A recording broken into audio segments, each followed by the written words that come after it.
forces acting on an aeroplane in straight level flight when you could open up this mass brief and build the animation. That's absolutely fine. In fact, Richie was a bit taken aback that some of you didn't do that in your test, but actually that's my fault because I didn't tell you could do that. Do the same with the climbing and descending as well. It has all the different factors on there, and then it has manipulating the factors, like increasing and decreasing the weight, so it'll save you so much time if you actually just go to the mass brief, find the relevant slides, go through the animation as your teaching technique, and you don't have to draw it up on board. So do think about that. Most of these mass briefs will be useful for that. So don't forget, you can do that. I'd recommend it. So instructional techniques, climbing and descending. I've already mentioned a few things. It is a big lesson, and there's a lot of new information. So do make sure you have a break, probably an hour total time, I would say, maybe a little bit longer sometimes to deliver the briefing. In terms of an introduction, I talk about how we're still looking at the straight part. We've done straight level flight last time, and today's lesson is still about flying straight. It's just about changing the altitude. So there's some relationship to the previous lesson, and they're going to get plenty of practice at straight level flight, even in this lesson, because of course you're going to level off and maintain level flight for some time. So there's your link back to previous lessons and building upon that as well. It's another lesson that shows the interrelationship between all of the controls. So for example, you're going to be increasing and decreasing the power to get the aeroplane established in a climb or descent. Well, when you do that, the aeroplane's going to yaw and it's going to pitch, and you don't want it to do that. So you've got to remember to stop it, what you learned in the effects of ancillary controls. And we're also going to need to trim for the new attitude and new speed. So make sure you point out that this builds on that very first lesson. Objectives, really I just highlight here that actually it sounds pretty much like straight level flight, minus the actual climb or descending bit. It's still straight, it's still constant airspeed, constant direction and balance, just like straight level flight. So it allows you to get away from the mindset that this is going to be completely new to them, because it's not. It just builds on what they already know.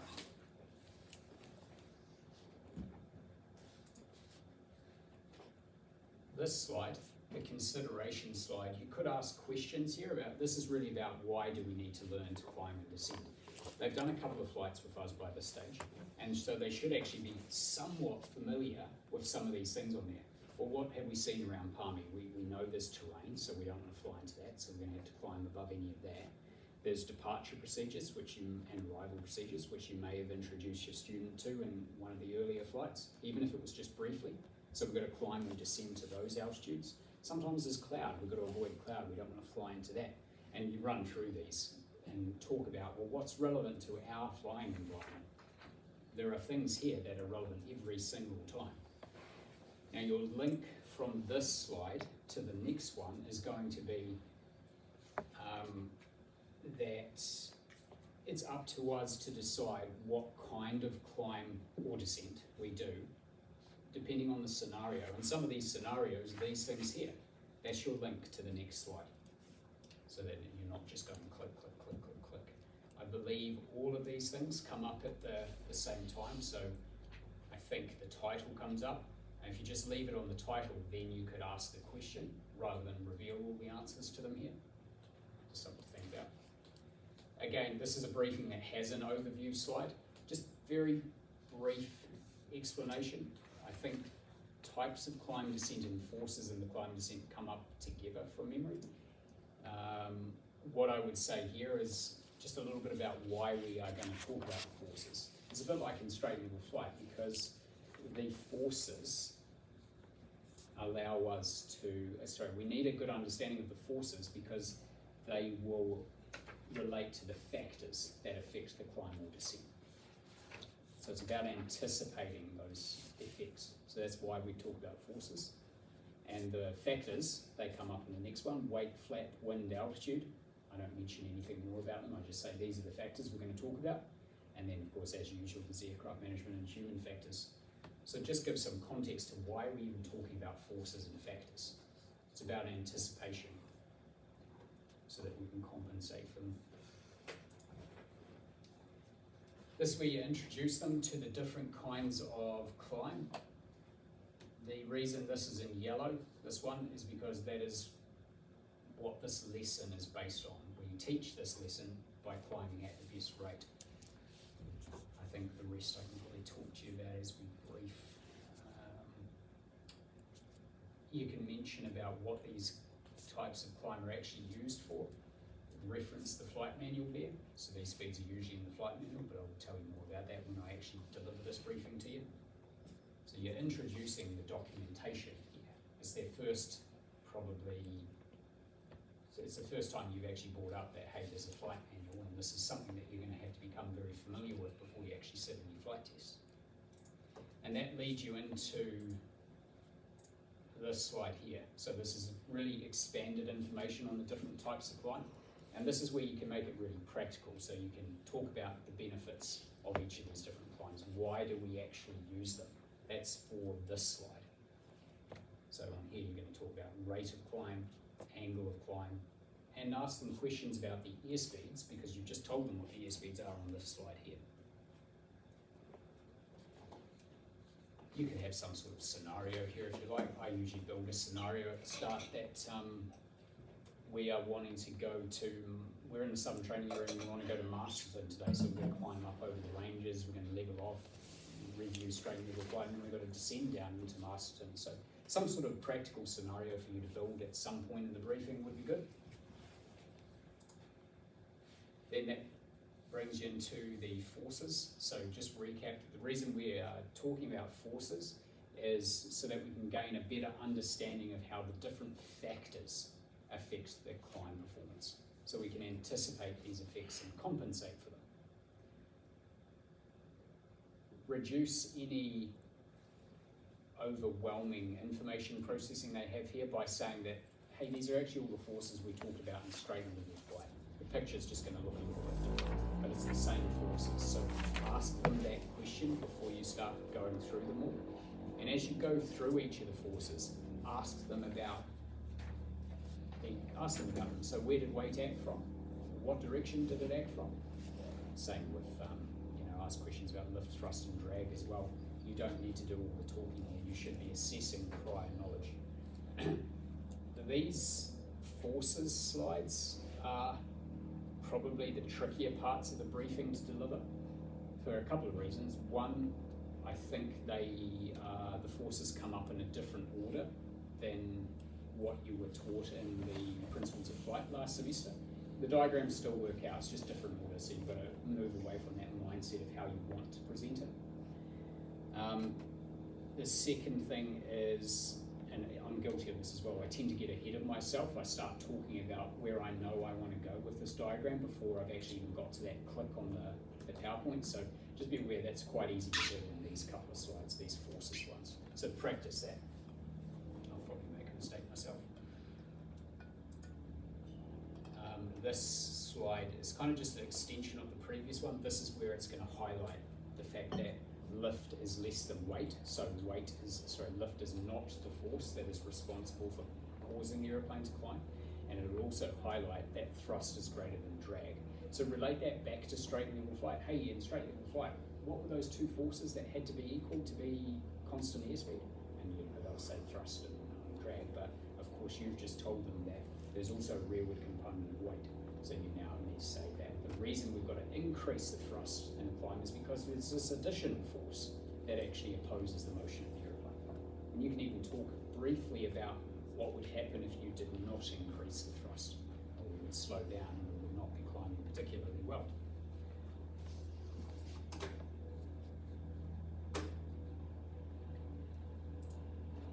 So then that brings you into the factors. With the weight stuff, it just extends the vectors and then it shows, oh, the aeroplane's no longer in equilibrium because your downwards, backwards forces are of a bigger magnitude than the upwards, forwards forces. So either talk about or ask questions of what's going to be the effect of this. What will this do to the aeroplane? And we're always talking about this from the point of view of maintaining a constant airspeed. Okay, all these force diagrams remember the target, the objective was to maintain a constant airspeed. So you're saying, well, what would this do to our airspeed? How do we compensate for it to maintain that constant airspeed then? It's really quite similar to the stuff you did in the climbing and descending package from last semester. So again, that shouldn't be new.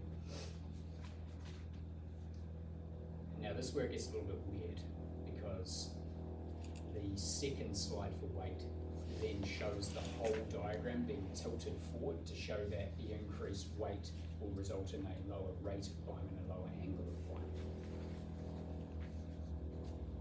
Then you go into flat.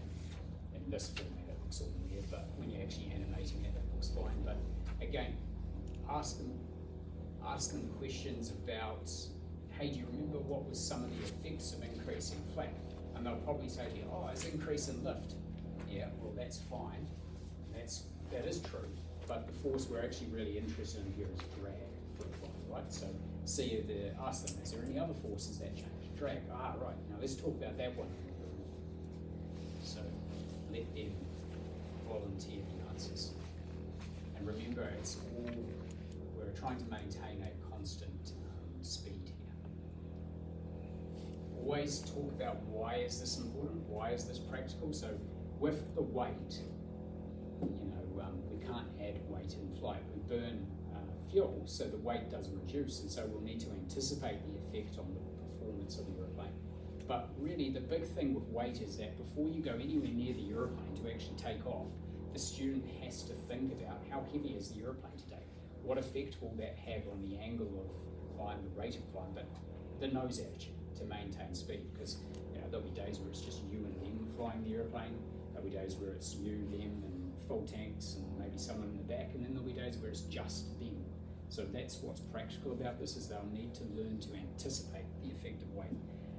Flat, the practical bit there is we take off and we have flat extended, so there'll be a lower nose attitude for the 80 knots. But when we raise the flat, we reduce the drag, and what do we have to do? We've got to pitch the nose up to maintain the same airspeed. So we get a steeper angle of climb and a higher rate of climb. That's the practical bit, because when do we ever extend flat in normal flight? We don't, do we? It's just for takeoff and for landing. So you've got to run through that stuff. The wind, talk about your scenario in here. What if we were heading towards Marston and we've got a headwind, tailwind?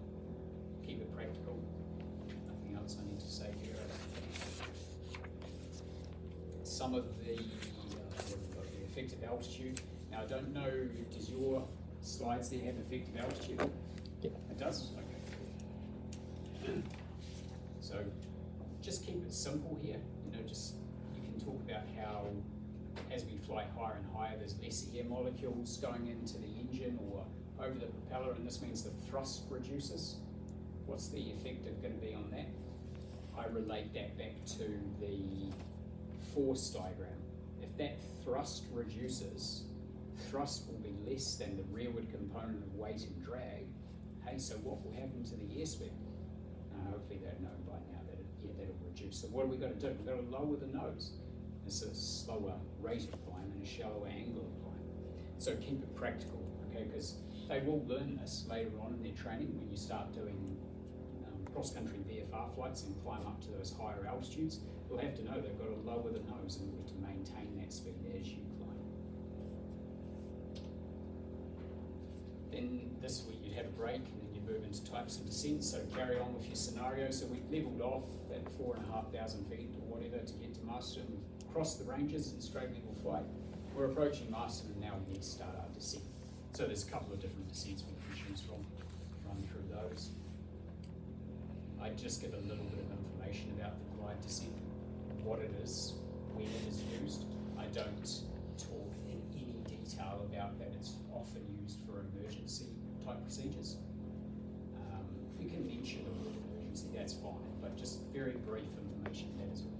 It does help to say that the engine will still be running and the propeller will still be spinning. We're not stopping the engine for glide descent. We keep the diagram simple. We base it off being in a glide descent. So there's less work to do on the diagrams. So just be aware of that. You you do talk about power and thrust a little bit later on. You need to introduce the concept of best lift to drag ratio. So in very simple terms, I just mentioned that when we use a glide descent, it is often a type of descent where we want to be able to glide the furthest distance. How is this achieved? By using the airspeed that corresponds to the best lift to drag ratio. It's associated with a speed, and that speed changes depending on the weight. That's all I say, okay? But that's quite important, because when you actually get to the weight slide, you talk about how the speed changes, but the range or the angle of descent does not, because you're still at the best lift to drag ratio. So just very simple terms, one sentence. We'll talk about this slide when I present it, because there's nothing unusual about this. Then there's a summary. This is just questions. Then you come back to giving them more information about the different kinds of descent again, and highlight that this is really just power plus attitude equals performance again. Then you go into weight. Talking about that when I present it. Flap. By now you should be able to ask more questions. Effective flap. What else we got? This is a summary there. Wind, talk about the effects, summary, aircraft management. You'll need to expand on the engine warms part. You'll need to expand on the temperatures and pressures, the mixture. This is relatively new stuff. Human factors, spend a bit of time talking about the lookout and the fact that you do not want them to come flying if they're feeling unwell or if they've got congestion or blocked ears or anything, because this is the lesson where that will be a problem for them. If you talk to Shannon, he'll tell you when he was, I think, either learning to fly IFR or was instructed, he went flying, he had blocked ears or something, and he had to sit and hold and descend at about 200 feet per minute for some time just to stop his ears from hurting too much, because of course the pressure can't actually get out of your ears if they're blocked, right? So he had to sit and hold and descend very slowly until he was at like the minimum altitude for the commencement of the approach. So this is actually real, it does happen. So tell stories like that if you know of any of them. And then you get into the air exercise. So it is repetitive. It's really important though that you explain the principles clearly. I won't give too much information here because it's all just what I'll talk about when we deliver it. The next slides show the attitudes, the different climbs. You can talk about what they're used for here again, or ask questions. Hey, so what did we use the best angle of climb for, the best rate of climb? Highlight again to them that these attitudes may not look like that exactly to them. They should be similar though, and it does change from day to day. And then maintaining, exiting, descent entry, and then there's a recap on the level attitude, and then you've got pictures to show the attitudes for different types of descent. And exiting. And then it finishes with this summary. This is probably the homework for them, or part of the homework, is send them away and say that I want you to commit this diagram to memory, because your pre-flight briefing will largely be this diagram. Hey, how do we get the airplane established into a climb, into straight level, into a descent, and what are the processes? What's the detail of the process? And that's the end of the briefing. So it's quite a lot of slides. It does take a while. It does get a bit repetitive. So like I said, rather than you repeat everything, use it as an opportunity to question. All right. Do you have any questions about the instructional technique stuff? Okay.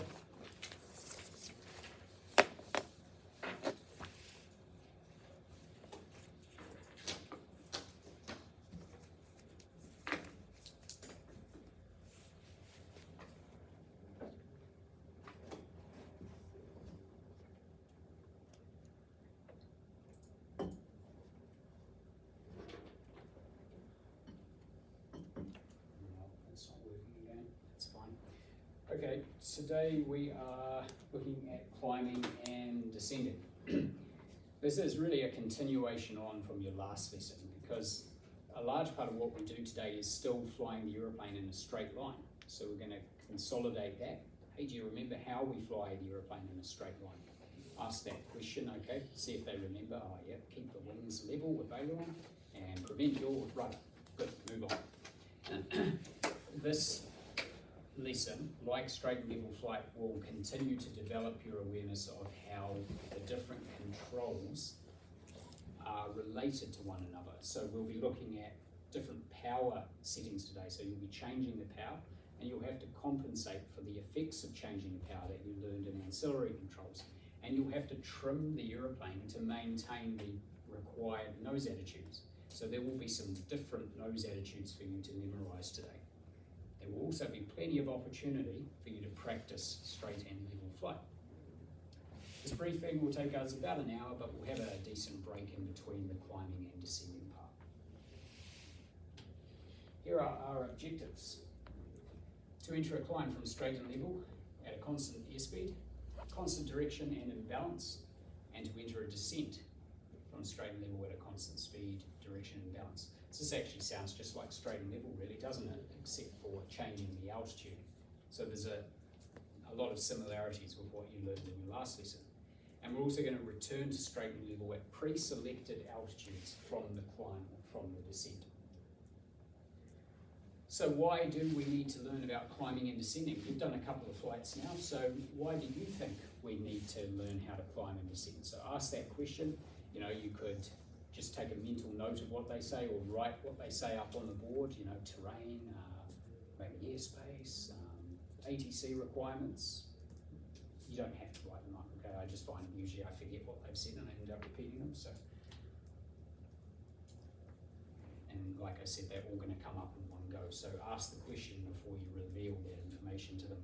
So every time we go flying, there will be multiple things for us to consider in the flying environment. We'll have to think about terrain. Well, Palmy's got ranges around us, so we'll have to select an altitude at which we stay clear of any terrain that we want to fly over, and any other obstacles as well. We need to think about ATC requirements. So as part of our arrival and departure procedures, there are altitudes that we must level off at. We need to comply with those, and any other clearances that controllers give us, we need to be able to level off at those altitudes as well. There are legal requirements. As you'll learn when you start doing the law classes, there's minimum and maximum altitudes at which we can climb and descend to, and we'll learn more about those in the future. Safety as well. We don't want to create a conflict with any other aeroplanes, so we may have to choose a different altitude at which to level the aeroplane off. And performance. As you'll learn when you start studying the subjects, the aeroplane's performance is affected by altitude. We'll briefly discuss that later on in this briefing as well. Cloud. We cannot fly into cloud. We are visual pilots at this stage of your training, so we need to select an altitude or even change our altitude to ensure that the aeroplane stays clear of cloud. And of course, at the end of the flight, we want to land, and that is always going to involve a descent. So every time we go flying, we will need to think about these things. Not all of them will be relevant every single time we go flying, but it will be up to us to decide which kind of climb or descent is appropriate for this scenario and for these different considerations that we find. So here's an overview of what we're going to be talking about today. The types of climb and descent, as well as the forces in a climb or descent. So there'll be a bit of revision on the forces from straight and level flight. And the reason we need to talk about forces is to develop your understanding of the factors that affect the climb, so that we can anticipate the effects of those and learn to compensate for them. These are the factors that we're going to discuss today. And as always, we're going to talk about aircraft management, human factors, and airmanship.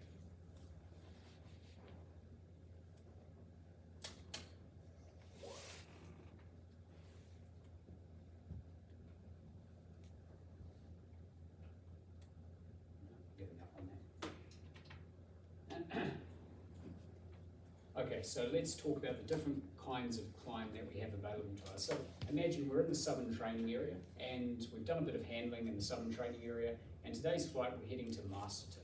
We need to climb up to a suitable altitude to cross the ranges. We've decided to climb to 4,500 feet today, level off, and then we'll need to descend when we're getting close to Masterton. And there are different types of climb that we can do in an aeroplane.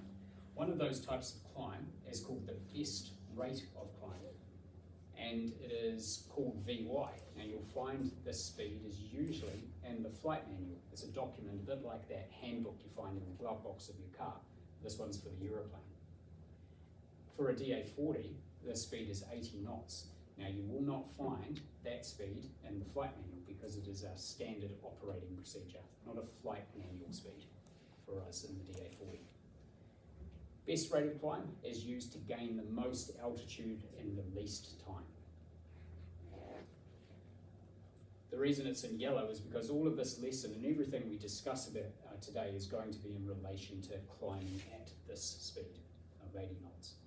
There's also the best angle of climb, which is called VX. And the way I remember best angle was VX is because look at the little X, it's got lots of different angles in it, so we can remember it easily that way. And then for a DA40, this speed is 70 knots. Once again, you'll usually find a VX speed in the flight manual, but for us, this speed is an SOP, a standard operating procedure. You need to know that because these speeds are not what is in the flight manual. Actually, when you start teaching this lesson, you'll find there's a better rate of climb at 70 knots than there is at 80. So you've got to be a bit, I don't want to say lie, but you've got to be a bit inventive about how you actually illustrate this, because otherwise it doesn't work. And then there's a third climb, which we call a cruise climb. It's not an official climb, so you won't ever find this one in the flight manual. It's really up to us what speed we use, but for a DA40, in our standard operating procedures, we use 90 knots. So we use that speed where we don't need to climb as quickly as possible, and we aren't as concerned with obstacle clearance.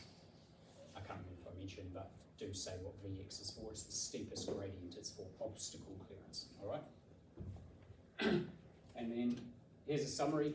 We're going to be talking mostly about the best rate of climb today. So it's used to gain the most altitude in the least time. So let's give you a little bit more information about these types of climb and when we would use them. So we want to get over the ranges to get to Masterton. We've got some pretty high terrain to cross. The altitude gained in a given time is on the vertical axis there, and then the distance travelled across the ground in a given time is along the horizontal axis. And you'll see a couple of different coloured lines appear here shortly. Let's say that the end of these lines, where the little arrowhead is, represents the altitude that we have climbed to in a given time, a set time, let's say 5 minutes. So here we are, the aircraft is, we've established the aircraft into a climb at best rate. Remember what that speed was? You asked that question again. Oh yeah, 80 knots. So it's taken us a certain amount of time to get to our altitude. There's a certain rate of climb, and here's the angle of climb, the angle between the flight path and the ground. We've covered a certain distance across the ground as we've climbed. So let's compare that with some of the other types of climb. Let's say we've elected to climb at the best angle speed. Do you remember what that speed was? Oh yes, 70 knots. So here you can see we have not gained the same amount of altitude in the same amount of time. So the rate of climb is less, but the angle of climb is greater. Look at the steepness of the climb there. We haven't travelled as far across the ground, therefore the angle of climb is steeper. So what's the benefit here? Obstacle clearance. Imagine we had some sort of obstacle in front of us, like the ranges. There's the, this represents the ranges. If we chose to climb at the best rate of climb, we're going to hit the ranges, but if we climbed at best angle, we'll be able to stay clear of them. And there's also the cruise climb. So this is used when we do not need to climb as steep as possible, so obstacle clearance isn't an issue, and we also don't need to climb as quickly or gain as altitude as quickly as possible. Notice how we've travelled a lot further across the ground in the same time. So this is beneficial if we're wanting to get from A to B as quick as possible. And what was the speed that we used for that? 90 knots. Obstacle clearance is poorer. You can see the angle of climb is shallow there. The rate of climb is less than at best rate of climb. So work through that, tell some sort of story there, and remember you relate it to that. It's up to us to decide which kind of climb is appropriate for the scenario that we find ourselves in. So now it's time to have a recap on forces that act on an aeroplane in flight. Do you remember what those forces are? Hopefully they should remember all of them, right? Another click, and then that brings you to this one. So come back to your scenario. So let's imagine we've just set full power, we've raised the nose, and I've established the aeroplane into a climb to get over the ranges. So this white line here represents the flight path of the aeroplane during the climb, and this represents the ground. And the angle between those two is going to represent the angle of climb. Now, just for simplicity today, we're going to show on this diagram that all of these forces act from the same point, but we know they actually don't, because you learned about that in straight and level flight. Now, be prepared that the student might tell you the forces in an order that you don't want to start talking about them. So if you say to them right now, name a force, well, I might say to you, okay, thrust, that's not where you want to start. I might say to you, lift, that's also not where you want to start. Get the idea? So it may be more appropriate to just ask them, well, hey, what are all the forces? It's going to be weight that this diagram starts with.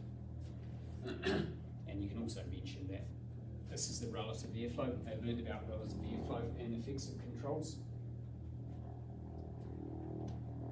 So here's weight. What do you remember about weight? And hopefully they can recall things like, oh, it acted from the center of gravity directly to the center of the earth. You know, just recap on a few basics like that. Now, in a climb, there are several components of weight that act on an aeroplane. We've got weight one, and we've got the rearward component of weight. Like your climb package from last semester, related to a car parked on the hill. Okay, so if you were in your car, parked on the side of the hill with the handbrake on, the weight one component stops your car floating off into space. But in an aeroplane, weight one just opposes the lift. Now this rearward component of weight, if we come back to our car, if you were to release the handbrake, that's the component that will make your car slide back, or roll back down the hill. And in an aeroplane, the rearward component of weight opposes the forward motion of the aeroplane. It also tries to pull the aeroplane back down the slope.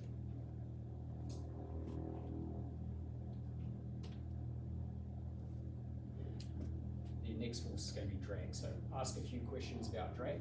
So hopefully they can recall that oppose the motion of the aeroplane through the air as well. Now we can actually resolve these different forces to get our resultant. We'll call that resultant one. We'll come back to that a little bit later on. Another one of those forces we have is lift. Do you remember where lift acted from?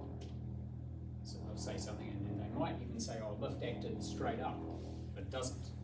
It's inclined when we're in a climb. So just mention it's slightly different, because that'll be important when you explain that lift is less than weight.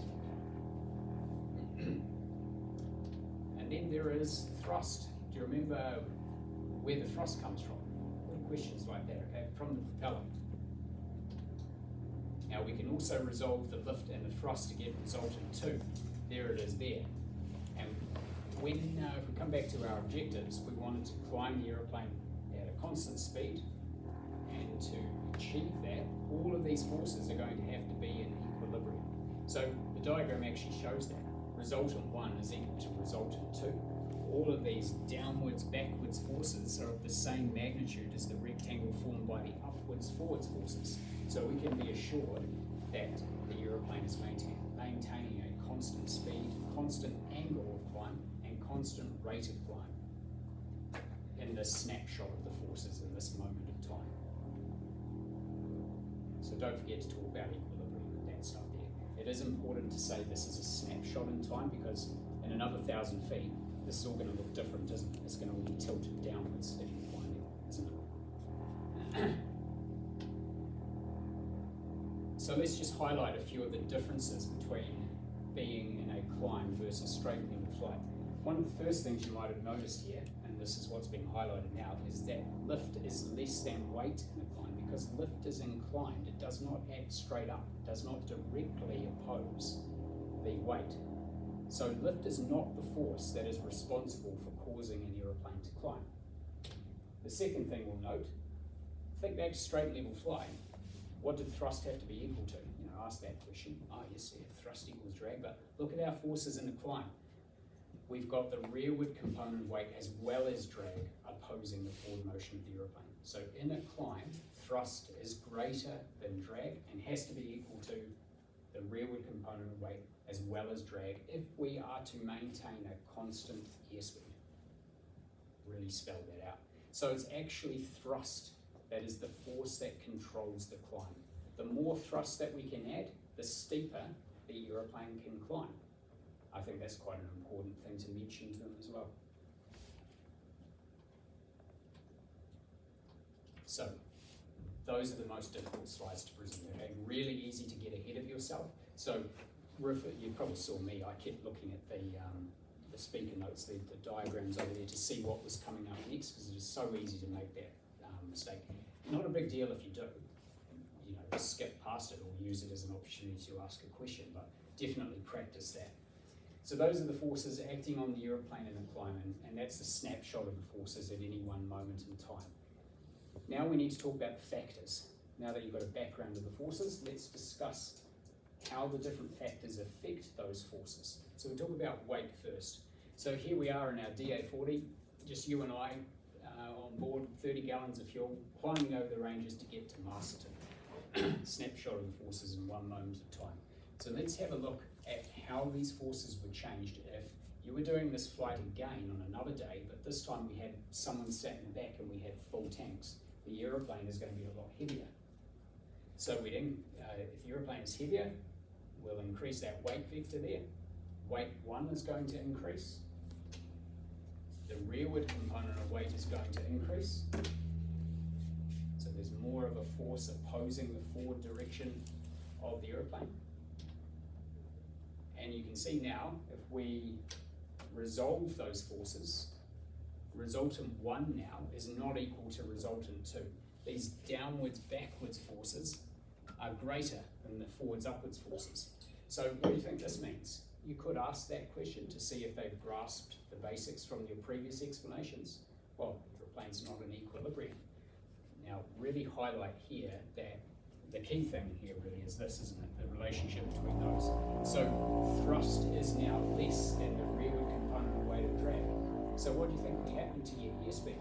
You don't need to tell them that, ask them that, okay? Oh, you're slowing down. Well, that's no good. That's not our objective. We want to maintain a constant speed. So what are we going to do about this?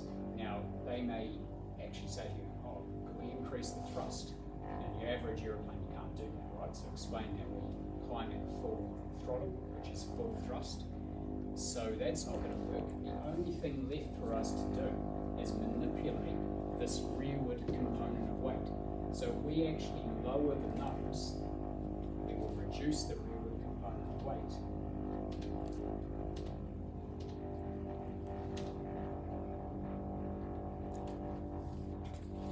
Reducing the rearward component of weight, where's it actually written out? Just see this in the next slide. No, it has done. So we'll lower the nose, that reduces the rearward component of weight and allows the thrust to remain equal to the rearward component of weight plus the drag. But there's a few consequences of this.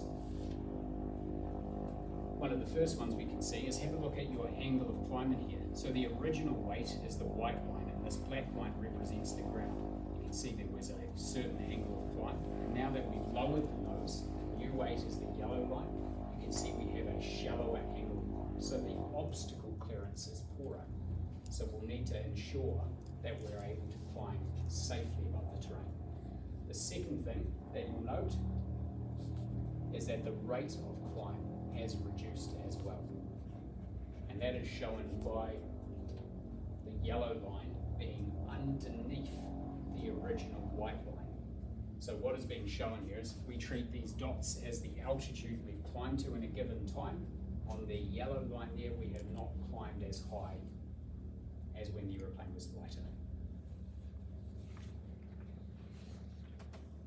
I usually finish off here by saying the practical stuff. Now, we can't add weight in flight. We can burn fuel so the weight can reduce. So we'll need to anticipate how this actually affects the climb performance. What we really need to do though is every time we do a flight, we need to calculate how much weight is in the aeroplane and anticipate the effect that that is going to have on the nose attitude required to maintain the best rate of climb. So in a heavy aeroplane, when we take off, you will need a lower nose attitude. And in a lighter aeroplane, you'll be able to use a higher nose attitude. That's a really important last step. Another factor we have is flap. So again, here we are established in the climb, climbing towards the ranges. This is a snapshot of those forces at any one moment in the climb. It's pretty unusual for us to set flap in the climb, but for today's lesson, we're going to do that so you can get an appreciation of how the climb performance is affected.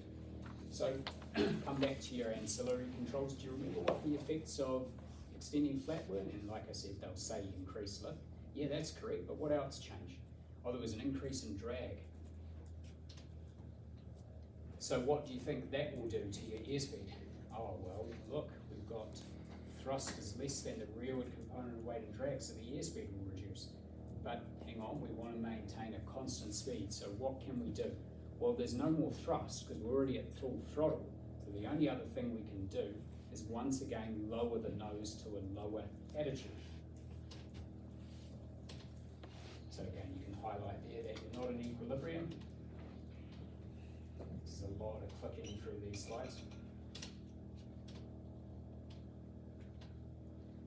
So we need to lower the nose, and let's have a look at the consequences. So our original state is in white, and then our climb with flap extended is in yellow. Once again, you can see that there's a reduced angle on climb, so obstacle clearance is poorer. And that rate of climb has reduced as well, as we've had to lower the nose in order to maintain the given speed. So it'll take longer for us to reach our altitude.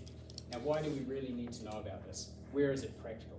Well, when we take off, we have flap extended, and this means that for the initial climb at 80 knots, you'll have to remember that the nose attitude will be slightly lower than when you climb without flap.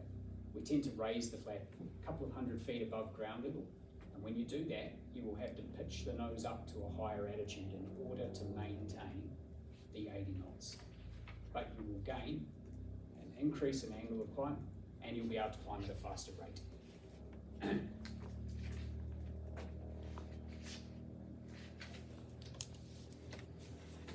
Wind is another thing we've got to become familiar with, and it gets a bit windy in Palmerston North from time to time because of the ranges. So this is something we have to think about a lot. So coming back to our scenario again, we're going over the ranges to get to Masterton. We've got to figure out, do we have a headwind, do we have a tailwind, or do we have no wind at all? And we'll say we've established the aeroplane in the climb at best rate of climb. We've got our altitude gained in a given time, again on the vertical axis, and the distance travelled in a given time across the horizontal axis. And the yellow line represents us having established the aeroplane into a climb at best rate nil wind. So we've travelled a certain distance across the ground in a given time, and we have a certain angle of climb, that angle here, a certain rate of climb. Now let's see how that changes if we have a headwind. So this time we're travelling against the wind. You can see we have still reached the same altitude in the same time. So our rate of climb has not changed. But because we've travelled less distance across the ground in that time, our angle of climb is much steeper. So our obstacle clearance is improved. We can be more assured of clearing the ranges as we climb towards them. What about if we have a tailwind as we approach the ranges? We could ask them, what do they think? It's just the opposite, right? So that might save you a couple of sentences. So this time, we've still reached the same altitude in the same time, no change to the rate of climb, but because we've travelled a much further distance in the climb, the angle of climb is reduced. Take a look at that angle there. So what does that mean? See if they put two and two together. Oh, the obstacle clearance will be poorer, and we may have an issue with clearing the ranges. But all the while, in all of these climbs, the aeroplane is still maintaining the same airspeed. It is the same attitude that we maintain. So walk through that stuff there. And then there's an animation to show their just to really highlight that the rate does not change because all of those aeroplanes will reach the same altitude in the same time. Now for later on, particularly in your training, you will do some flights where you climb up to quite high altitudes. Your typical training flight doesn't usually go much higher than 3,500 feet. But later on, we will climb to higher altitudes where the engine performance will start to reduce. So as we go higher and higher, there's less air molecules to flow into the engine to produce thrust and over the propeller as well. So if we think back to the forces diagram, imagine we're now at 6,000 feet. The thrust is reduced. Thrust is less than the rearward component of weight and drag. So what do you think will be happening? Hopefully, again, they say slowing down. So what can we do to compensate? Well, there's no more thrust. So what did we do? They should be able to tell you at this point, we lower the nose to a lower nose attitude. So what's the effects going to be? At increased altitude, we're going to have a reduced angle of climb, poorer obstacle clearance, and a reduced rate of climb. So it's going to take us longer to get to our selected altitude. And you can tell them stories about the altitude you've climbed to on some of your IFR flights. By the time you actually get to 10,000 feet, what's the rate of climb? It's pretty terrible, isn't it? And the angle of climb is not much difference in the attitude outside than the level flight attitude as you get to some of the extremes. So tell stories, it always makes it a little bit more interesting for students. All right, so that brings us to the top of our climb. So you've leveled the aeroplane off at a straight level flight.